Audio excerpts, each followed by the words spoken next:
So last week we began a new initiative together as a community. We called it the Prayer Exchange.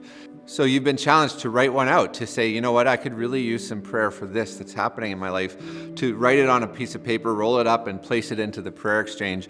And then as you leave or as you come into any of our worship communities, to take one or to take a couple and to take those and place them in your pockets and really just bring those things before God throughout that week. And in doing so, we believe that we can practice this idea of carrying one another's burdens. In fact, Galatians chapter 6, Paul is talking to the church in Galatia and saying, bear each other's burdens, carry each other's burdens, and in this way you will fulfill the law of Christ, which really was to say, you know what, the law of Christ is to love God and to love each other.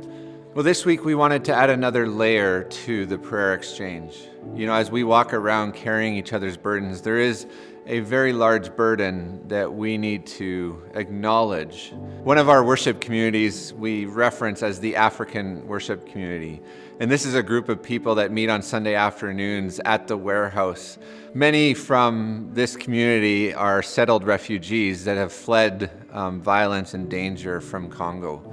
But there is something happening in their home country right now that is devastating. Beginning this past May, there was a resurgence of violence in one of the regions in Congo where many of the family members of the African worship community still live. And it is brutal what is happening there right now. In fact, it's genocide. There are over 450 tribes represented in the Congo, and yet one of them have been targeted in a form of tribalism in which they are being forced to flee. Their villages are being ransacked and destroyed, burnt down, and they're forced to flee from violence. There's been killings.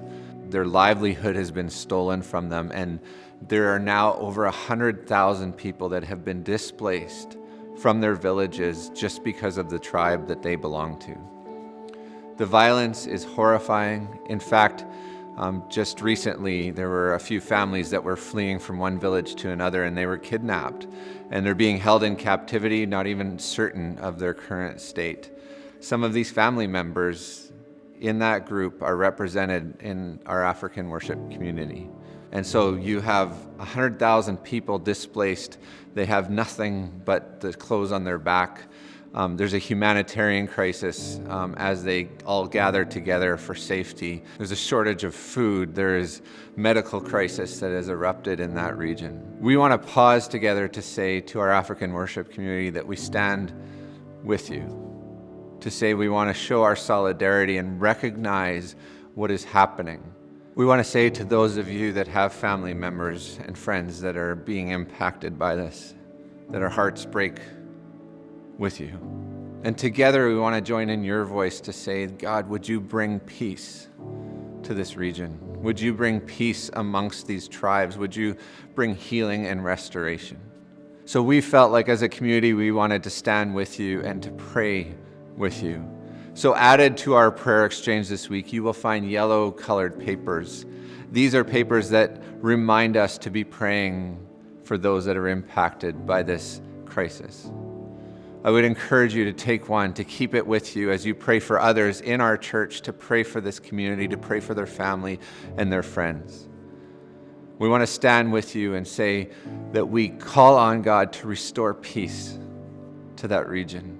The reality is this is not something that has yet hit the world stage. It's hidden under the radar even of the international media. And yet we want to stand and say we see it, we recognize it, and we stand with you. So let us pray. Let us pray for one another.